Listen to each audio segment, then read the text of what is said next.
ഞങ്ങളെ ഇറക്കിവിട്ട ശേഷം ബസ് പതിയെ മുന്നോട്ടു പോവുകയായി. പല ജാതി വർണ്ണങ്ങളിൽ പലജാതി ചിത്രങ്ങൾ ഒരു ക്യാൻവാസിലെന്ന പോലെ വരച്ചു ചേർത്ത മനോഹരമായ ചുവരുകളുള്ള ഒരു ബസ് സ്റ്റാൻഡ്. ബസ് സ്റ്റാൻഡിന്റെ എതിർവശത്തുള്ള ടേക്ക് എ ബ്രേക്ക് എന്ന കെട്ടിടവും പല വർണ്ണങ്ങളാൽ മനോഹരമാണ്.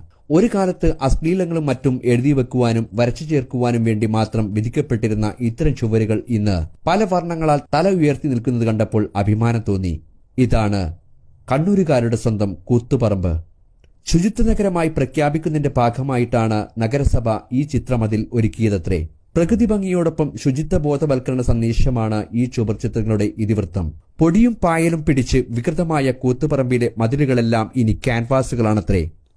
കൂത്തുപറമ്പിൽ എന്നെ അത്ഭുതപ്പെടുത്തിയ മറ്റൊരു കാഴ്ചയാണിത്. ഇതാണ് ഇവിടുത്തെ ഏറ്റവും പ്രശസ്തമായ ഹോസ്പിറ്റൽ. ഇത് ഏതെങ്കിലും ഒരു പ്രൈവറ്റ് കമ്പനിയുടെ മൾട്ടി സ്പെഷ്യാലിറ്റി ഹോസ്പിറ്റലൊന്നുമല്ല. ഈ അമ്പരചുംബിയായ കെട്ടിടമാണ് കൂത്തുപറമ്പുകാരുടെ പ്രിയപ്പെട്ട